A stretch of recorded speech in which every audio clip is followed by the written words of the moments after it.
Another supporter as well, Cinderella Reynolds in Ralston. You'll find the kind of dress you'll likely wear only once. Prom, formal, pageant, even that smoking hot dress and the killer heels for New Year. Not only will you save a boatload of cash, you will look fabulous. Just east of 72nd in Maine in Ralston, Cinderella.com. Again, CinderellaRentals.com. So please go out and support. Okay. My host is trying to he's trying to dictate the show. You know how we do it here, man. We keep it real. It's all real talk for a reason. Man, I ain't never scared. Here we are. But again, I want to thank you so much, Justin, for coming on the show. I know you're busy, man. You got your sweats on. So I know you just came from the practice. First of all, introduce yourself and tell people about you. Give me a couple of minutes if they don't know. Well, my name is Justin Wayne, and thank you for having me again. I do appreciate it. Yeah, I'm in my sweats. I just left basketball practice with some first through fourth graders. We were practicing over at Skinner Magnet School. I'm a volunteer coach for the Midwest Trailblazers. I also serve on the board as the board president in volunteer capacity. We are a organization that uses sports as the hook to our mentoring and academic program. Over the last 20 years, we had a 100% graduation rate. And it was actually through this program why I ran for office, working with kids and seeing some of the impacts the schools are having both positively and negatively. I thought it was an opportunity for me to expand the horizons and run in a race where that allowed me to impact more students than just the ones that I'm serving and mentoring in my organization. I'm backtracking a little bit, man, because you said something that really jumped out and had my ears like popping. What graduation? We've had a 100% graduation rate. For the last 20 years, we've been able to calculate, but our organization has been around for a little over 20 years. It was founded by Ivan Gilreath, who is the president of the Boys and Girls Club at this time, Judge Lowe, Brent Williams, and Fred Franklin. And they really were inspired to start working with young males, particularly African-American males, and found sports as a way to connect with kids and just grow them as men. And then it transformed into when they had kids and they had daughters, they incorporated daughters into the program. And then 8 years ago, I started coaching. 9 years ago, started coaching. 8 years, I became president. We had about 45 to 50 kids in the organization. At one point, a couple of years ago, we had over 450 kids. We're down back to a little bit over 300 kids, and that's really for budgetary reasons. You know, funding's always an interesting thing, and when I got into politics, I would meet with people and start having a lot more conversations about OPS or the learning community or other things, and not necessarily the Trailblazer organization. So we just haven't been able, or I just haven't been able to write grants and do those things that I used to do on a routine basis. You know, it's kind of ironic that you use words like Black Male Achievement, which right now is a national campaign. Right. With Black Male Achievement, and then you have a 100% success rate. I would think that you wouldn't have a challenge for getting any type of resources, especially when you're talking about educational reform and closing the achievement gap. Well, last year I launched a campaign called Rethink Youth Sports, and the reason was many donors around here and many in the community in general just don't view sports as a way of connecting with youth, don't necessarily view it as a medium, as a way to impact youth and impact student achievement. And we have the data to support it. We have the kids to support it. We have kids at Kearney, Nebraska, all the way who graduated college now from Florida. I mean, we have kids all across the country. And what made it so unique is that when I meet with donors and I would meet with politicians or whoever, they just thought, well, you know, basketball is basketball, football is football. And they never understood, or it's hard to explain what kind of impact that could have when teaching respect, teaching resilience. You know, let's talk about children who don't know how to lose, who don't know how to overcome obstacles. Well, sports is a great example of how you can teach kids how to lose, how to recover, how to be better people in life, and make themselves better just from a loss of a game. And I'll give you one example. You have 40 minutes in a basketball game. It comes down to the last 5 seconds of the shot, and everybody knows this. You pull up the shot, or your kid pulls up the shot, and everybody in the crowd thinks that kid was fouled when he missed the basketball, when he missed the shot. The kid was crying out, "I got fouled, coach." But the life lesson you can translate, or the lesson or the skill you can translate to life is, you had 39 minutes and 55 seconds in that game prior to those 5 seconds. And what could we have done to control our own destiny? And you start talking to kids about, how many rebounds we missed, how many turnovers did we miss, how many turnovers did we have, how many shots did we miss, and they start to understand that we could have controlled the outcome of that game, but instead we didn't execute on what we were supposed to do in life, so we put the game in somebody else's hand, i.e. the ref. And when you start talking about how does that translate to life, well, you have an opportunity when you're hanging with your friends, when you're doing things to allow somebody else to dictate what happens to your life.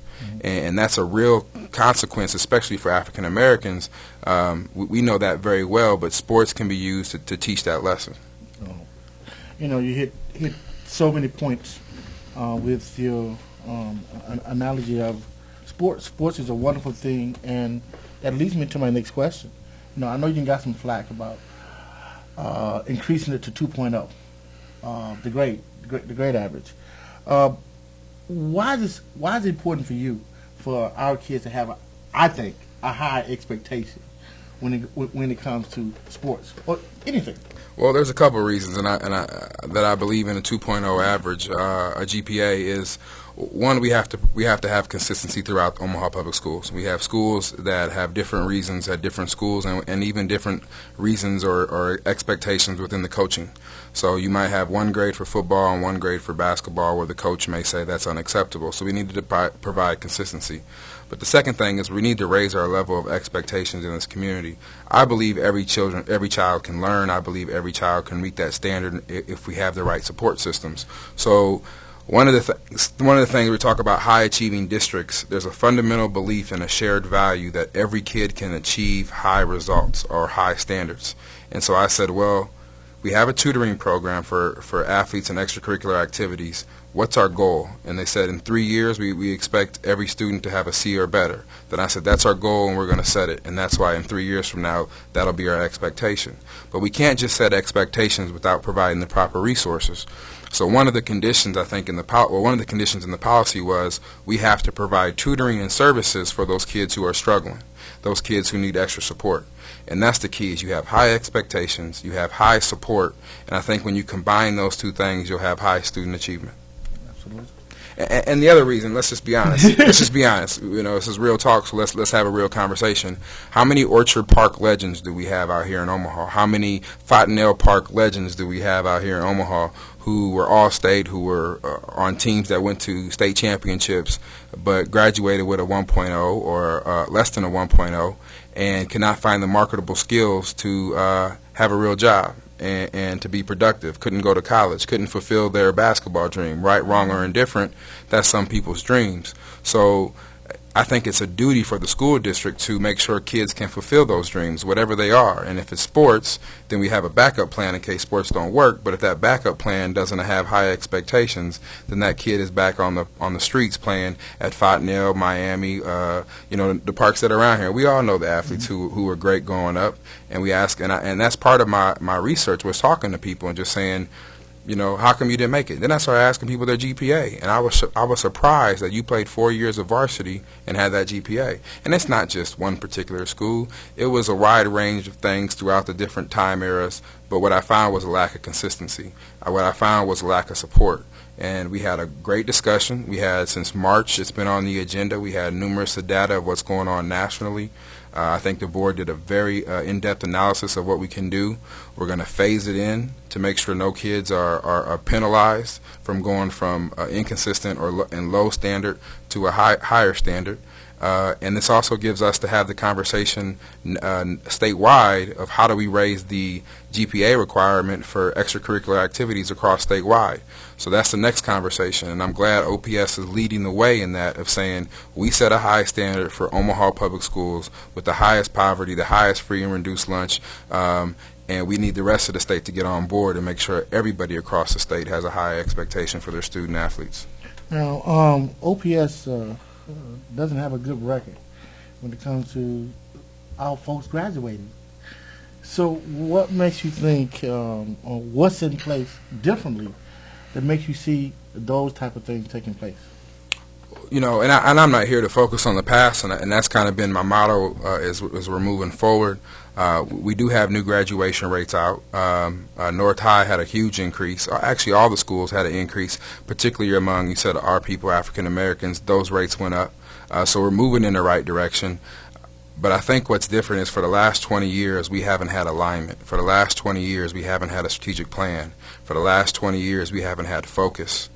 And what we're trying to bring to the district right now through this in-depth strategic plan process is to bring proper alignment. And what I mean by alignment is making sure we have the resources that are going to match the student needs that we serve, properly aligned to make sure they're getting those resources. We haven't had a strategic plan. Okay, I'll give you, you're heavily involved in the community. You're heavily involved in education. What are OPS's goals?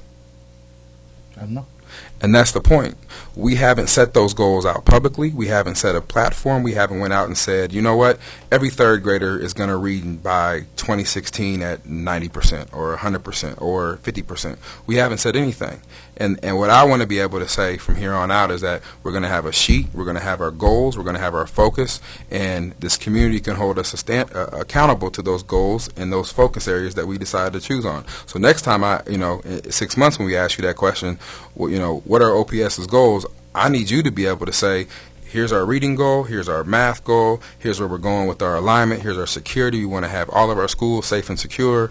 And those are the things that we got to be able to articulate in the community so we have a common value of what and a common shared vision of where OPS is trying to go.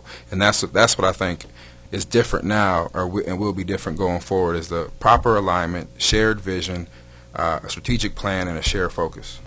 I'm gonna keep it real. There's a lot of talk to the community saying, "Oh man, we got a young board." You know what I'm saying? And what are they going to do differently? And myself, I see it as a good thing because we've had the same status quo, and that's almost insanity because we got the same result.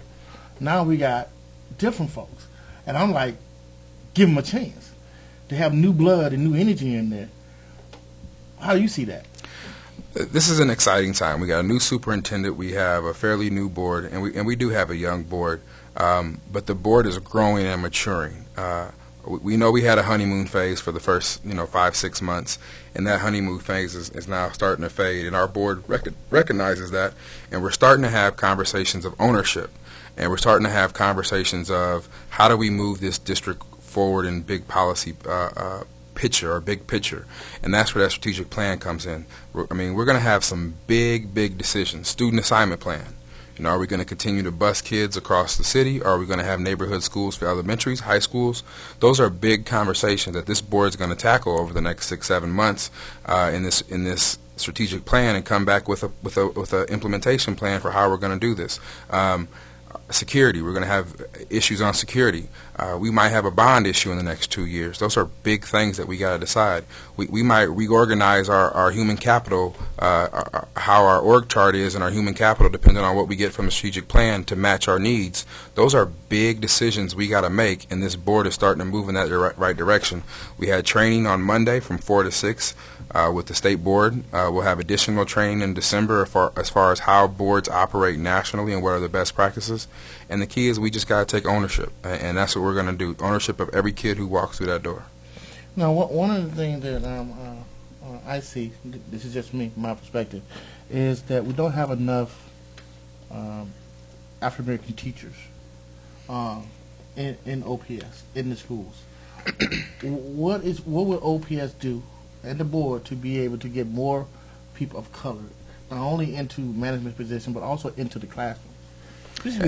And these are, and again, let me be clear. We haven't discussed everything. This is just Justin talking, not necessarily the OPS, not the OPS board talking. I'm probably going to say that a couple times tonight because it's just me, because the board hasn't had full depth discussions on these issues.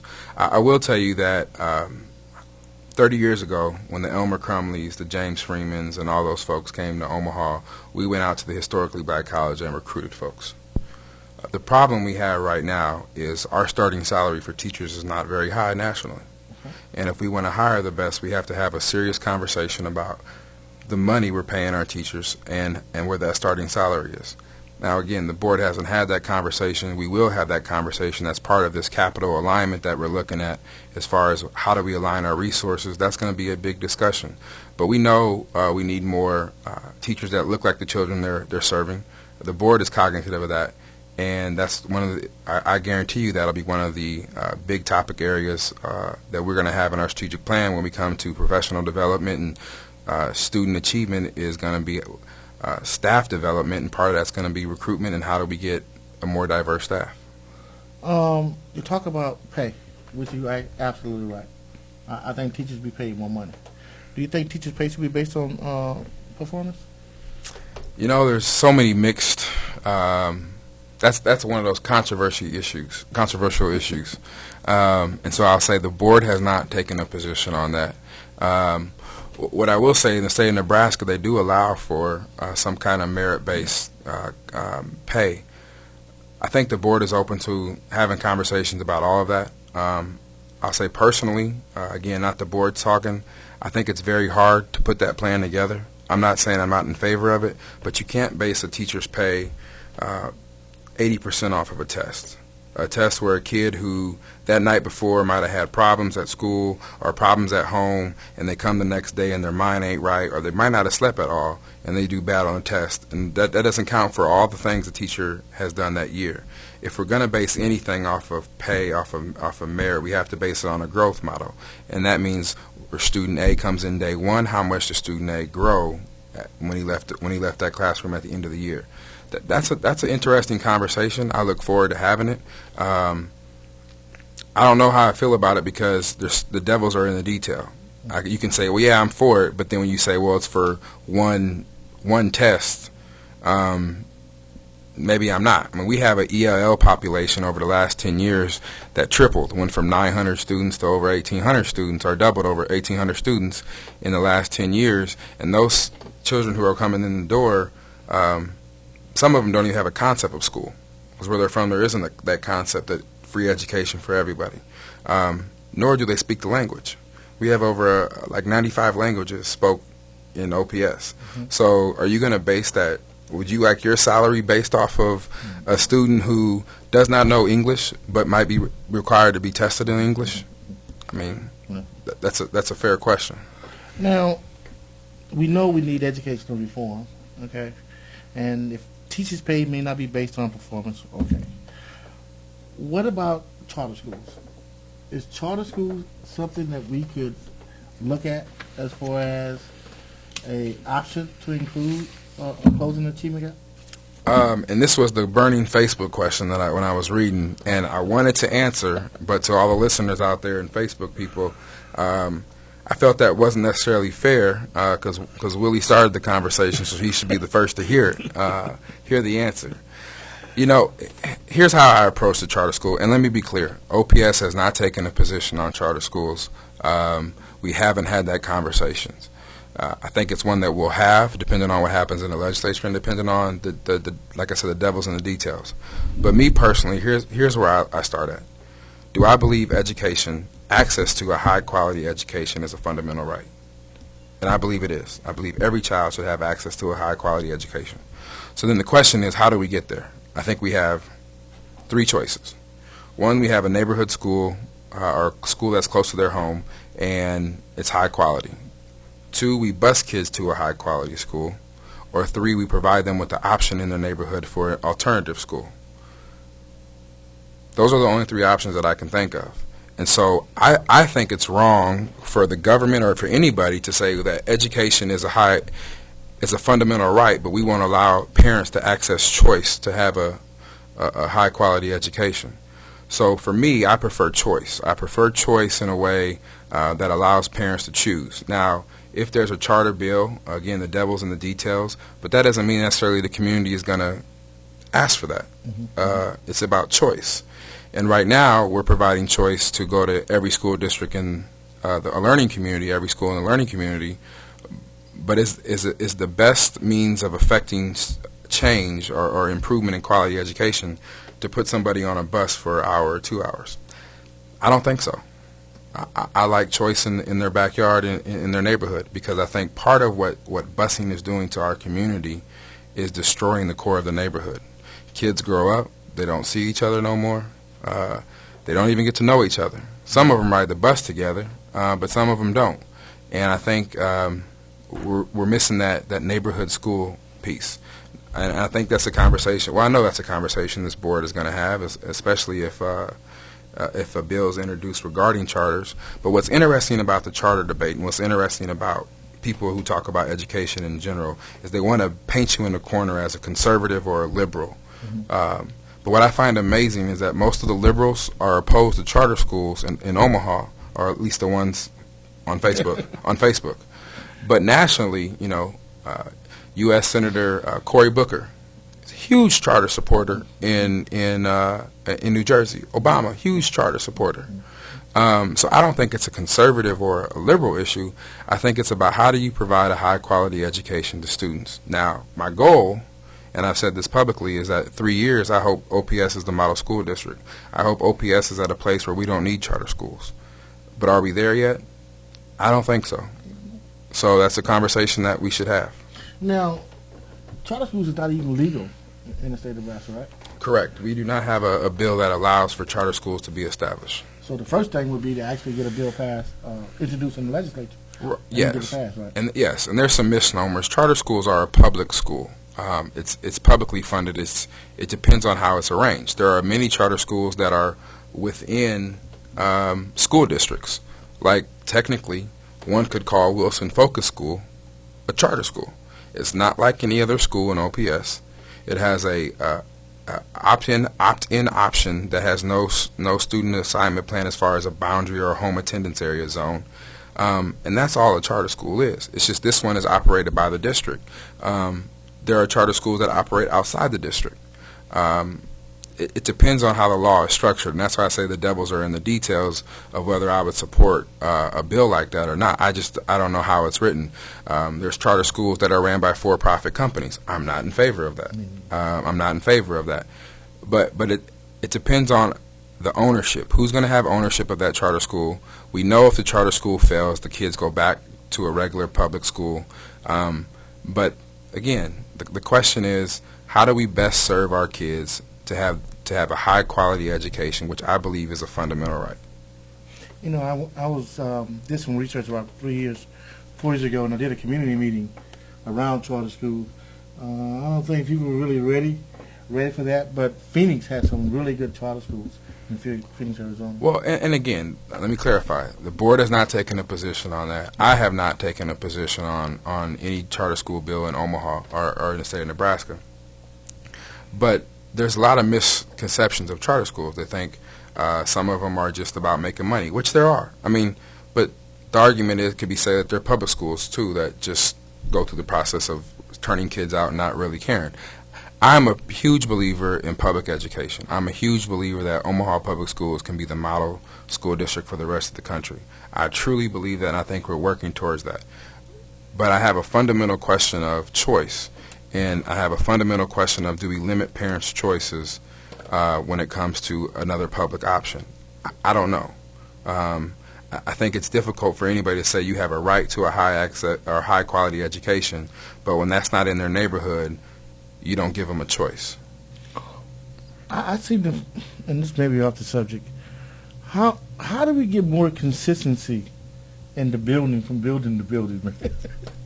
Because I swear to God, man, it drives me crazy because it don't seem like there's consistency from one building to the next. Am I wrong with that? And if so, please explain. This is one of the hardest topics to deal with because you got to allow flexibility for individual schools. And from a board's perspective, we want that. So the needs in South Omaha might be different from the needs in North Omaha and the needs from West Omaha. And each individual quadrant might have special needs in a neighborhood. So we got to allow for flexibility of that. But there has to be a baseline consistency across the board. And again, I think part of the problem was this community, whether north, south, or west Omaha, this district, we just, well, I'm not going to talk about the past, but moving forward, we want to make sure you're empowered as a parent, as a community person, to say, this is what the district goals are. This is where the alignment and the resources are supposed to be focused in these 5 or 6 areas, whatever come back. And then how does the building align to that? And I think once you start having those conversations and we have a consistent framework in which we can work from, you'll see consistency throughout the building. Right now, I feel like you can't name the goals. Maybe a principal can't name the goals. Maybe a teacher can't name the goals because we don't even know if the goals are really out there, and very communicated very well to the public. So it's all about putting that framework and putting that, what I don't even call it a strategic plan, I call it an educational plan for Omaha of where we're going to move to. And once we have those consistent framework or that framework to work from, I think you'll see consistency, more consistency throughout the district. Truancy came on the rail. Truancy. So I'm going to go ahead. We've had conversations off air regarding this, and I know your position. And but again, it's a hot issue. First of all, do you support the truancy law as it stands now? If yes, why? If no, why not?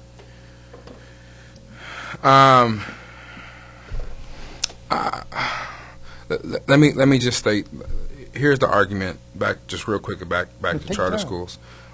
Because we're able to create Wilson Focus School, I want to make sure what's going to come out. I think what's going to come out the strategic plan is that we're going to empower the community to create more type of focus schools. So there may not be a need for a charter. There may be the ability for parents to be empowered to help create more focus schools across the city. So I just wanted to make that point. Now, where's Wilson located at? Wilson is located off of F Street. The old Wilson used to be alternative school, and now it's we transformed it into the focus school. And is that a model school? I mean, yeah, they have extended day, they have extended year. They're seeing great results in closing the achievement gap. They have a focus on leadership and technology, and those are the kind of things we can do within our district currently, and that we're looking to expand. But I just wanted to make that point that capability is there now. The question is parents in the community and the district making sure we can provide that answer and deliver on that. So back to the truancy piece. We know that there's issue with how the law was implemented. Our board has already said that. We've had meetings about it. We've talked about it. I think on our next agenda will be there. If there's a motion, the board will vote on it. We're tweaking it. We're trying to make it better. We're trying to make it more friendly, family friendly, and we're moving in that direction. Now, do you believe in the prison school pipeline, or that exists? We hear a lot.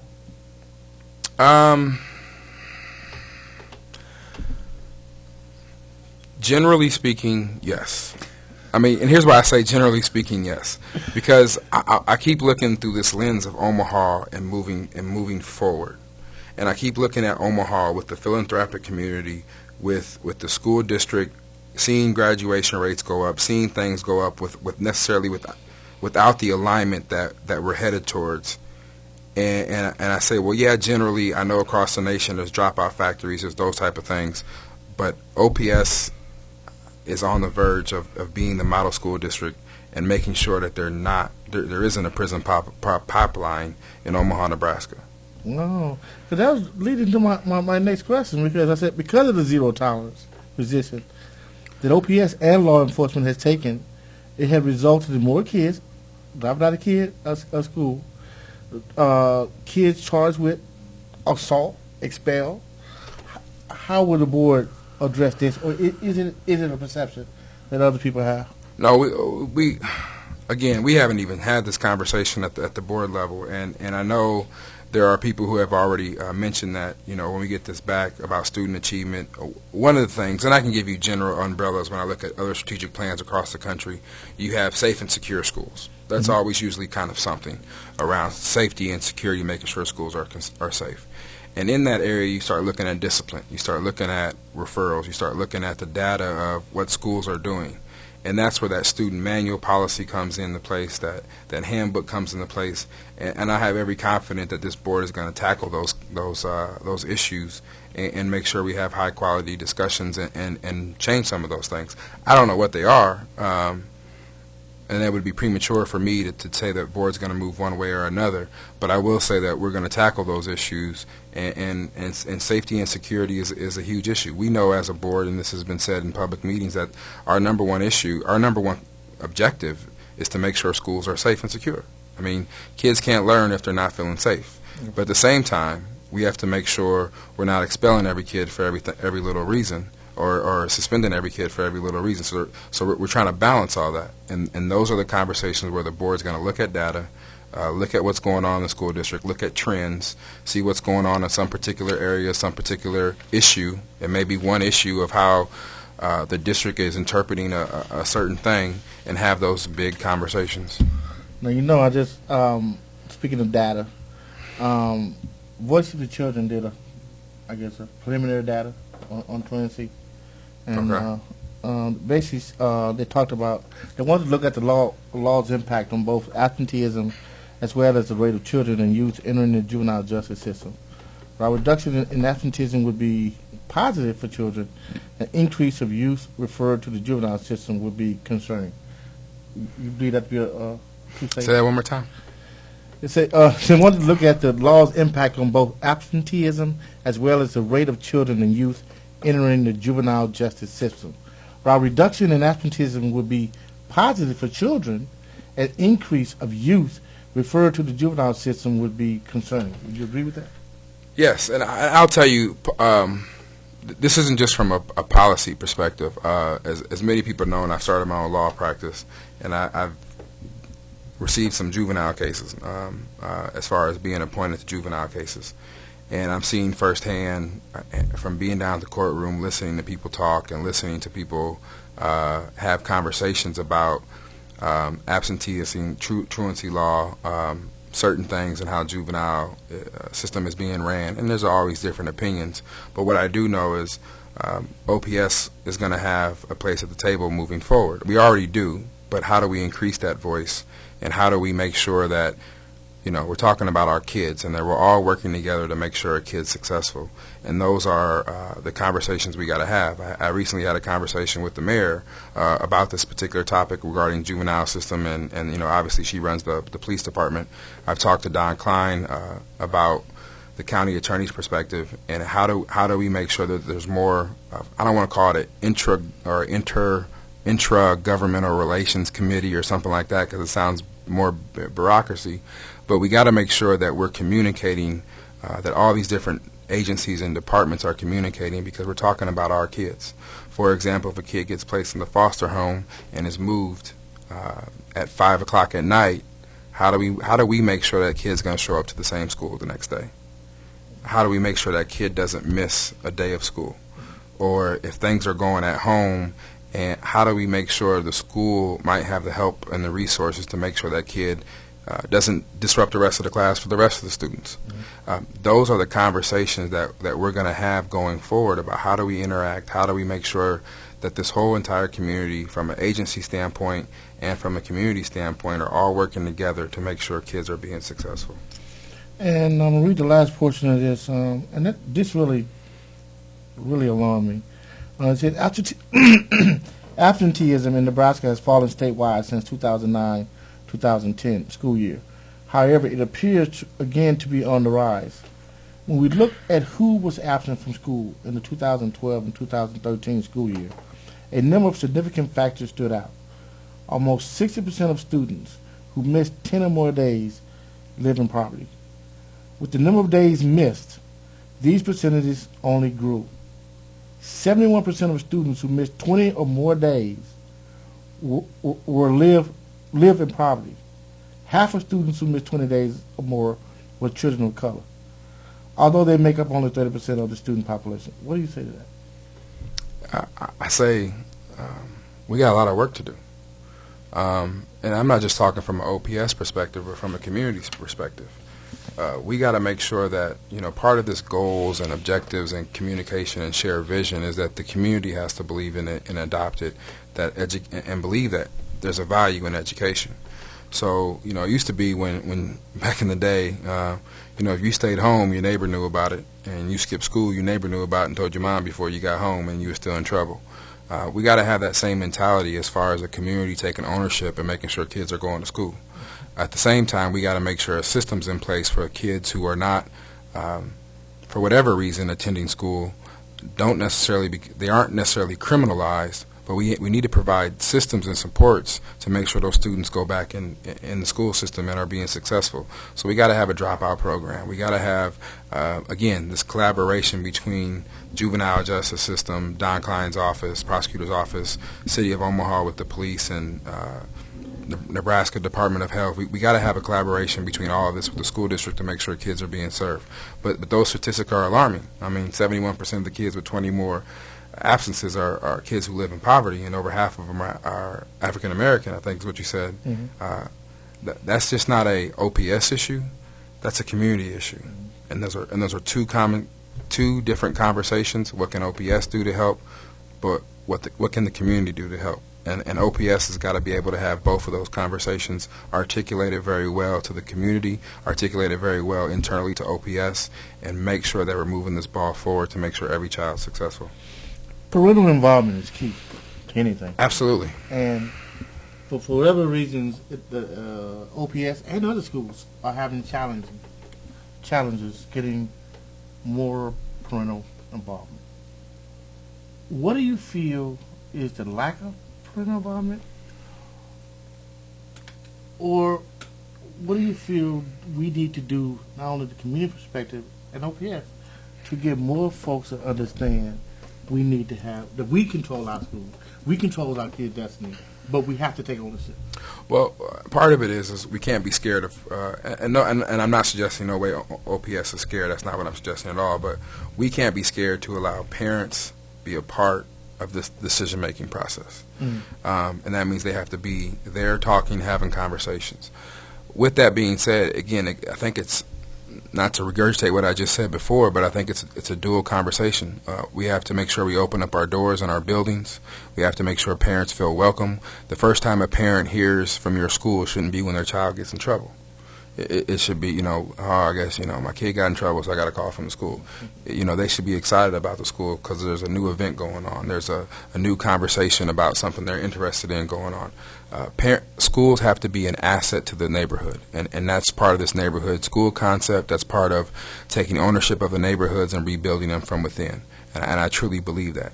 The second part is on us as leaders, and I include you in this conversation, that we have to make sure our community values education. We live in an instant gratification society. We live in a microwave society. Everything's done right now, right then, and that's the way it is. So part of it from a school district's perspective is people are busy in their lives and doing their things on this got to keep going, cell phones, Facebook, everything. We got to find ways to communicate that way. We got to find ways. We just launched Mind Mixer to get feedback on the website, on the internet website, so we can get feedback socially. So we got to do that too. And I'm kind of all over the place because it's a multifaceted problem, and a multifaceted solution is going to be necessary. But again, the big things, it comes back down to the community taking ownership, and it comes back down to OPS taking ownership and making sure we have parents there. The other thing I'll say is we got to find parents where they are. If you have a neighborhood school, we got this new school going in. New Walmart going in up at Ames. The local schools around there should probably be there on opening day. Hey, here are the great things we're doing in our school.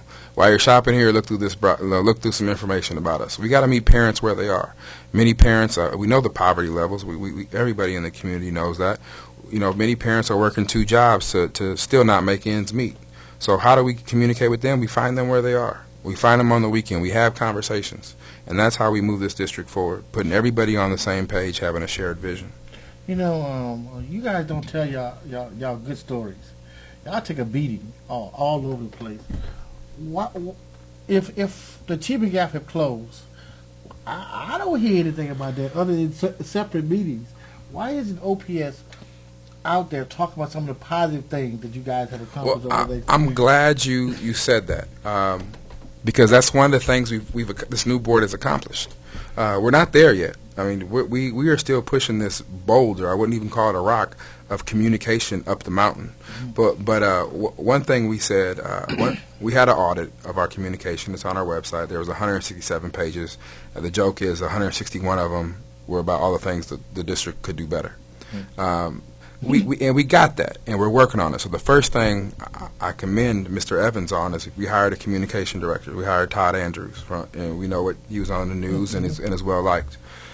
We've had more positive news stories in the last 3 months that he's been around than I can remember, even growing up in Omaha Public Schools. I mean, we're on TV. It seems like every night there's a news somewhere having a story about us. And he is out there developing those stories, going to the media and saying, here's a great news story you ought to look at. Some bite, some don't, but he is constantly working on that. The question going forward out of this strategic plan is focus and alignment is, how do we make sure we provide more resources to make sure that's even a bigger impact to the community? And that's where this strategic plan, this focus and alignment is going to be, because it's going to take money to make sure he may have to have more staff. He's going to come back to the board with a report on kind of where he's at and what things he needs to do to make his office more efficient and more effective. But the hiring of Todd Andrews has been huge for us. Every time there's a crisis, which we haven't had a lot of, when I say crisis in education doesn't mean necessarily community crisis. He's there, he's working through it, making sure everybody's informed, and then while he's not only doing that, he's providing new positive stories to the media, and that's a great thing. Parental involvement, I know we talked about it a little bit earlier. For both my boys graduated from Northwest. My central, and I'm a Northwest Husky too, so let's and my daughter is a sophomore at Central. I won't hold that against you. Okay. No, I'm just joking. Oh man, come on, man. Milk the best.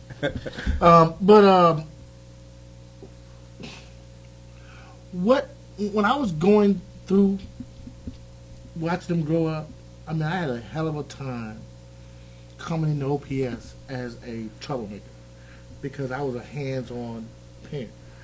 I didn't just come up to school just when my kids did good.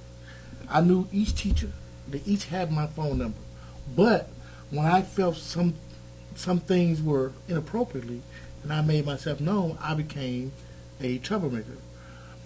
And I see a lot of parents who are out here trying to get involved with their kids' education being put through that same thing. If it's so important for parents to be involved with it, how can OPS be more open and don't make this about parents against the school when it should be a partnership?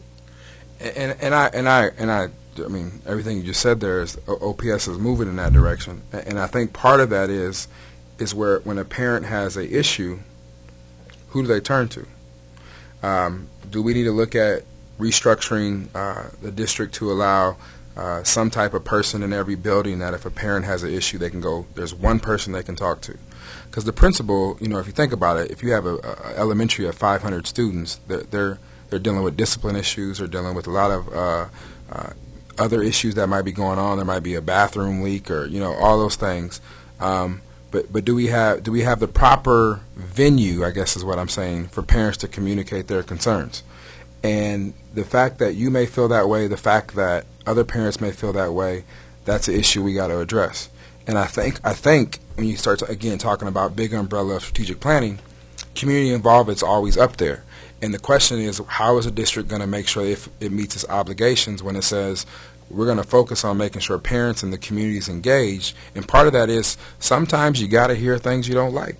Sometimes you got to sit there and say, you're right, we messed up. We're going to fix that, and here's how we're going to fix it. And we got to take ownership.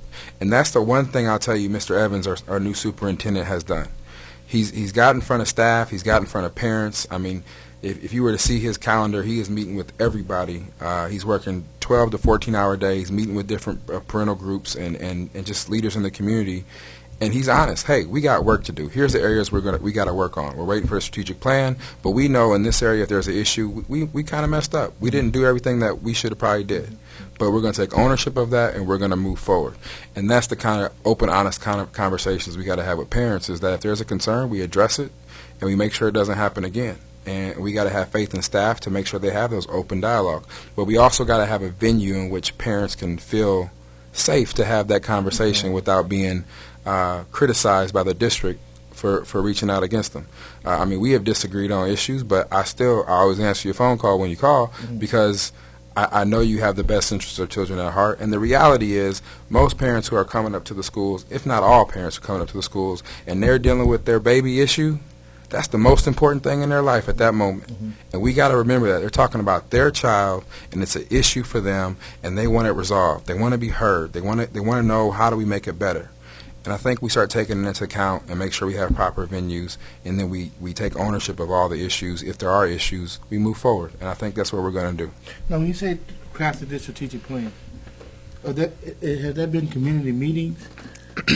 Yes. For folks to be able to put input? Yes, we had 4 community meetings, and we kept the structure the same at all community meetings. We had one at North, one at South, one at the Teacher Administration Building, and one at Burke High. We also have the Mind Mixer for those who are on Facebook and social and internet that they can go in and communicate. We also, I think, did surveys, and pretty much we casted a huge net. I mean, the consultants, they've met with state senators. They met with pretty much every group.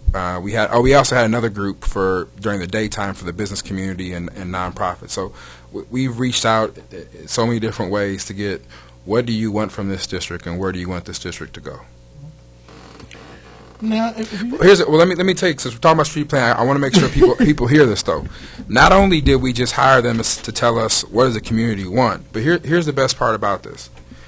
They came in and did over 200 walkthroughs where they went into classrooms and saw how teachers taught, how kids interacted, and we're going to get that feedback. So it's really in-depth analysis.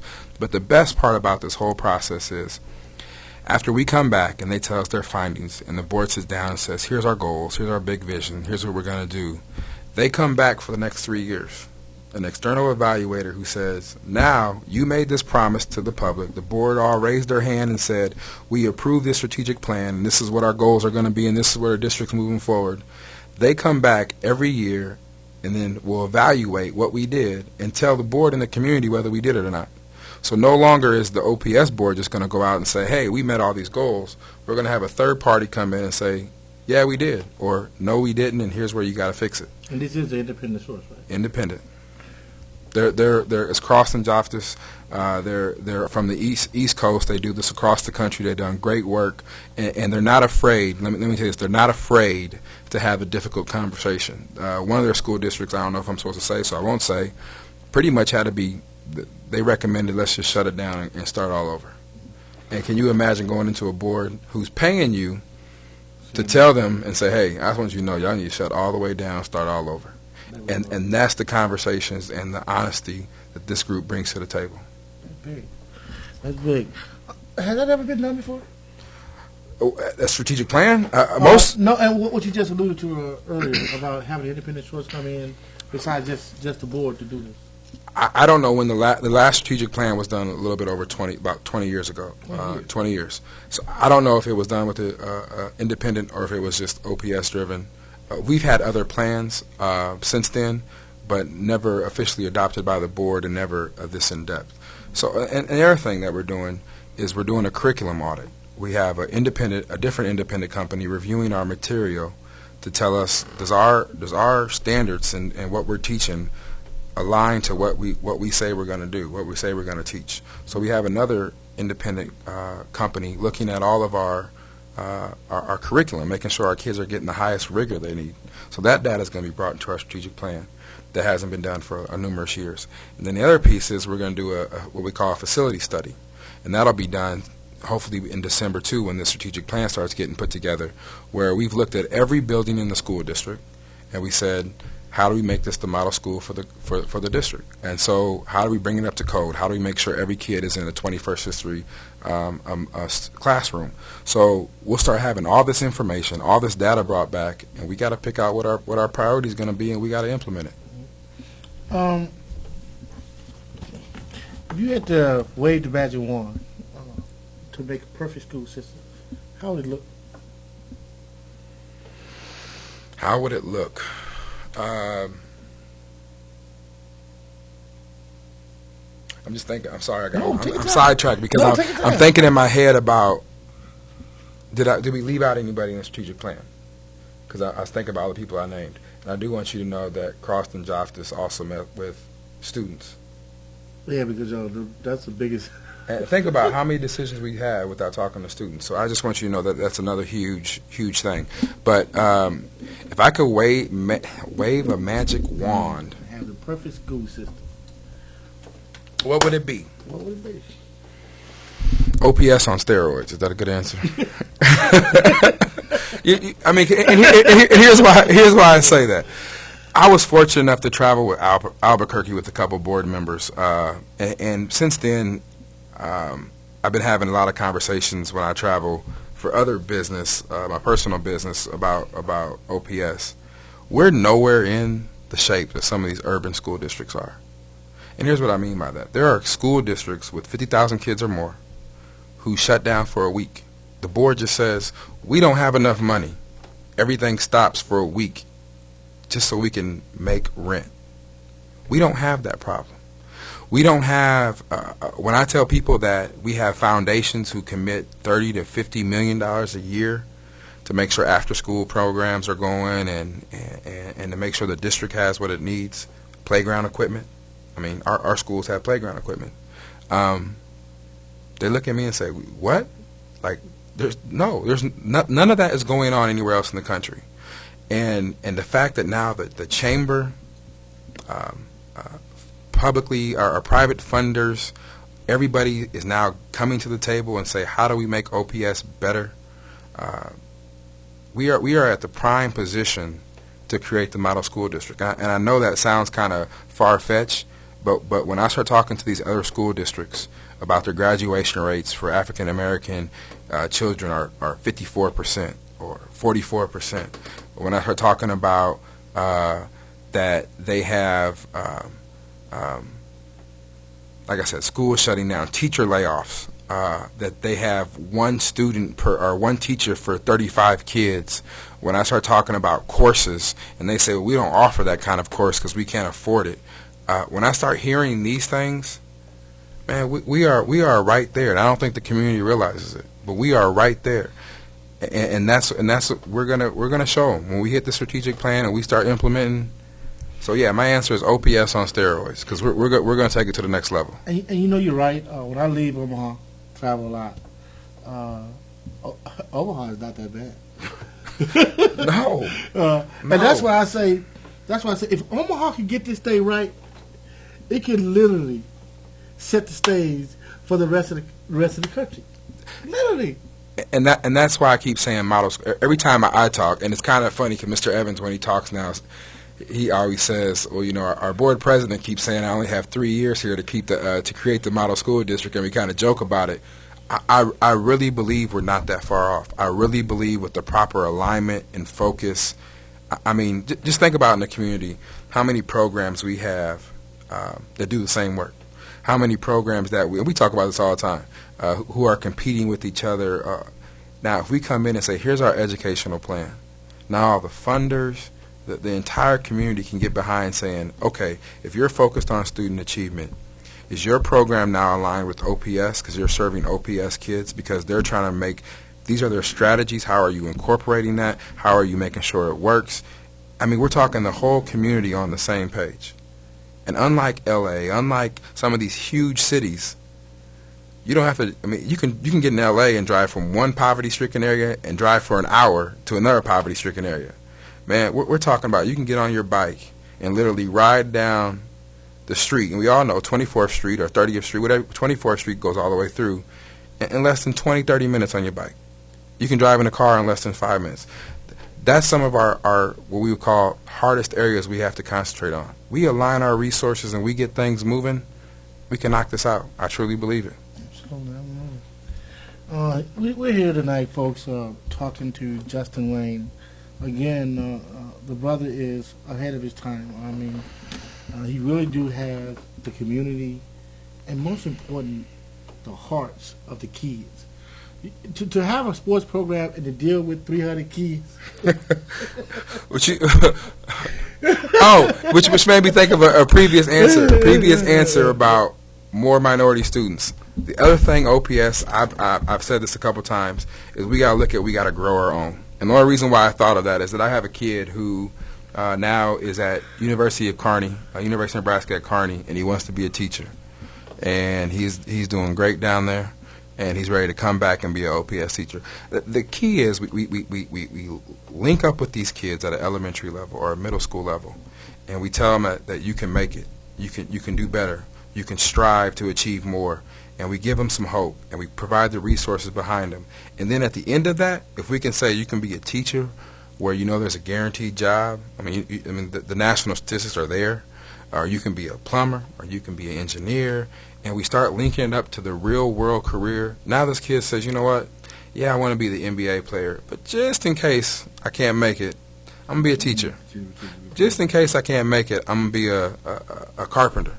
Just in case I can't make it, I'll be a doctor.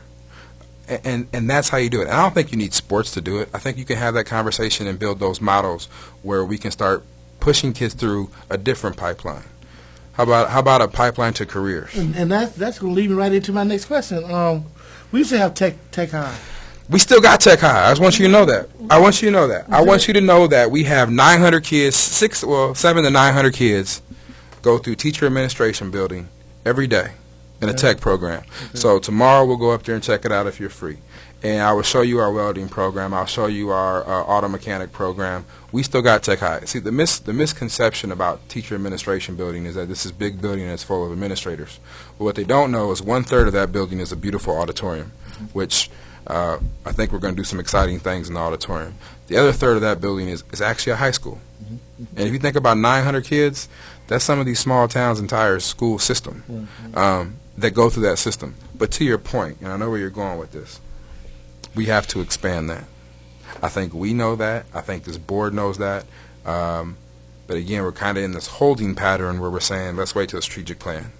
Because we can go out and start a new welding program. We can go out and start a new whole bunch of different programs throughout Omaha Public Schools. But how do they align to what we're trying to accomplish? And that's why we're kind of in a holding pattern. But to your point, trades are huge. You know, I used to work for a former railroad company. We couldn't hire welders. And let me tell you, those welders make really good money on the railroad. And they get to travel around, see the country, or they can stay right here and work. So we know they're viable jobs. We know they're real jobs. We've been involved, me and you have been involved with meetings where we're talking about trade schools and trade programs. The unions are excited. Business communities are excited. But they're all waiting to say, okay, where does that fit into the plan? And that's the proper thing to do. Where does that fit into the plan? Because if it's priority 20, which I don't think it'll necessarily be, then we got to wait a little bit till we accomplish some other things that are pressing. But if it's priority number 2, then let's jump right on that. And the board's going to make sure we put resources behind that. We talk about public safety. We have a lot of SRO officers within the school system. For whatever reason, some people may feel that that's not a good thing. What is your position on either taking police officers out of the school system and replacing them with security guards or the likes, or are you? I'm ready to blow my whistle that I got here from practice, saying that's a timeout. That's an unfair question. No, I'm just joking. No, but here's the thing about. There's two ways to look at it. From a community policing standpoint, you look at North High, you know, those kids love him up there. And that gives these kids a different perception of how to interact with police, especially with the recent events that we saw in the last couple of years in Omaha. I think it's critical for our kids to see that in a different light. And also that might be a viable option for them as far as a career. I think that's critical. But the other part is from a safety standpoint.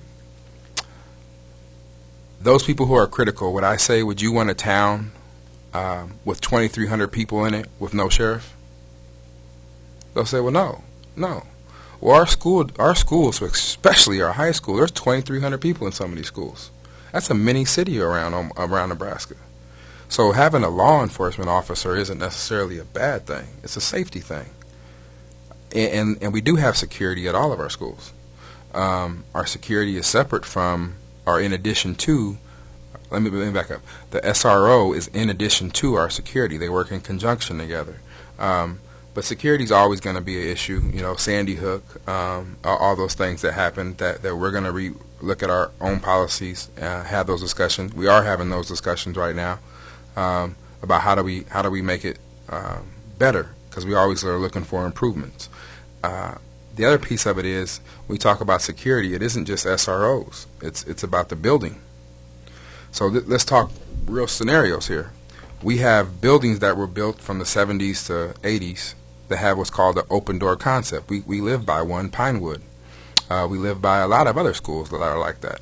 And back then, the thought was, the foreplanning was that each classroom didn't have a door, and they don't till this day. And we have now moved into the 21st century where that's a concern. We want doors in all of our buildings, just for general safety issues. Well, there's a cost to that. So typically you'll say, well, let's just go build a door, or $50, and we'll be good to go. Well, the problem is there's a HVAC unit, heating and air conditioning unit, and the way it's built is you have air flowing freely through those spaces. So now you start adding doors, your heating and air don't work the same way. So instead of just adding a door, you also have to change your heating and ventilation systems. Mm-hmm. So you went from a $50 project to now a $400,000 project. So those are the things that we got to talk about. Those are the difficult conversations of how do we move everywhere. I'm comfortable. Our schools are moving in the right direction with security. They have more and more training. We have teacher training. Security is a big issue. Our board is taking it seriously, and we're moving in the right direction. But those are conversations. It's not just simply let's add a door. It's not just simply let's add a security officer. We've got to provide training for them. There's multiple things we got to do. Now, it used to be a big battle between OPS and the legislature. and you just talked all the resources that you guys need to do what y'all need to do. Don't it basically come from the legislature? There's two revenue streams. Part of it's property taxes and part of it's legislature. This is where I'm going to credit Mr. Evans. I think he's met with every Omaha state senator. He's met with, far as you can go to the end of Nebraska with state senators. He's building those relationships. We called the governor, wanted him at our press conference regarding the graduation rates. He called them back and said, hey, I can't attend. I can't tell you the last time the governor just called back himself and said, hey, I want you to know I'm proud of what's going on in Omaha. I'm proud of the direction it's going. And I just the governor, and I can't attend today because I have a conflict. That relationship, that's a new relationship for this district. That's a new relationship for the state senators. We had a great dialogue when they came and did the education committee came. They met with us earlier, and we took them on a tour of a teacher administration building, showed them the auditorium, and showed them the career center. We're building that relationship. So it's not Omaha versus everybody else. And what we're also doing is we're looking at other districts who are smaller than us but have similar issues. South Sioux City, high ELL population. Mm-hmm. So when we start talking about ELL, English language learners, so we start talking about building coalitions. We start talking about issues that impact poverty. Hastings has a high poverty. People don't realize that. It's a different poverty, but it's a high poverty. So when you start talking about building coalitions down in Lincoln of school districts saying, hey, this is important to us because it affects these kids, and we want to make sure they have that proper resources, you have a whole new ball game down there. And it's all about building that relationship, and Mr. Evans has been doing a great job building that relationship. Now, poverty, which is a big buzzword, poverty impacts a lot of activities, a lot of education, if you will. How much of an impact do you think poverty plays on absenteeism, or do you know that? I mean, well, you have the data. It said. Oh, they already said that. I'm so sorry. Yeah. I mean, you. We just started. started going. I'm messing up your flow here. I apologize. I was just, I get to talking about OPS, and I think we're moving in the right direction. So. But that's just all the questions I came up with. But we'll roll with it. That's almost. We good. We good. We good. How long we got now? We got 3 minutes. We got 3. Oh wow. Folks, the reason why I didn't allow for phone calls is because I really wanted to engage in this conversation, and I didn't want to get sidetracked. I believe that he is the right man for the job at this time. So, I mean, we got 3 minutes, man. Is there anything that you would like to touch on that you have not just touched on, and what would you like to leave with the listening audience regarding your tenure and what you hope to accomplish with OPS? Tenure? I haven't been here that long. I have a fundamental belief, and this is kind of what drives me. Every child should have access to a high-quality education, not by chance, the chance that they get a good teacher, not by a lottery, the chance that they get into a magnet school, and not by privilege, the ability to send your kid to a private school, but by right. And so when I start thinking about policy and think about how can we impact students the best and make sure they're successful, I keep that in the back of my head, that it's a fundamental right to a high quality education for every student, and we have to make sure we have high expectations and provide that high support to make sure students are successful. And it's important. Poverty is an obstacle, but not an excuse.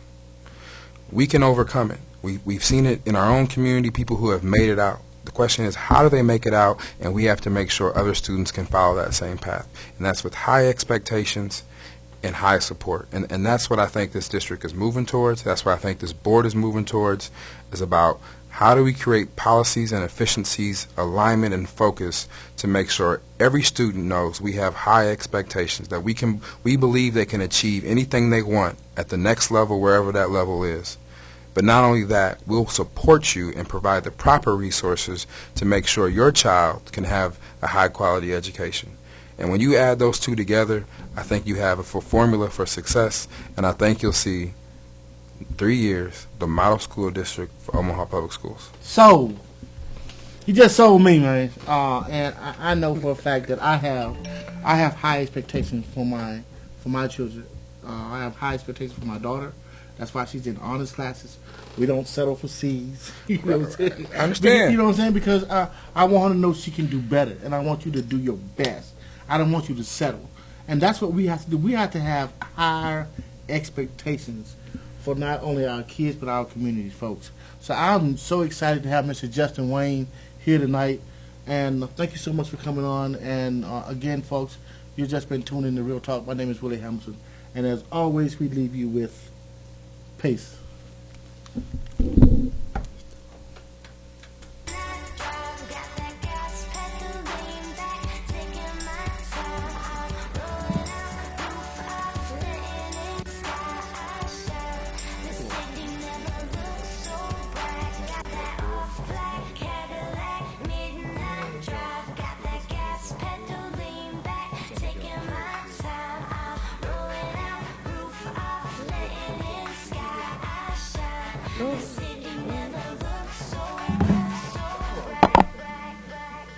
Yeah, you already know that. I don't know what you're talking about. You already know that, dude. I already know you're the man for the job. Is the mic on?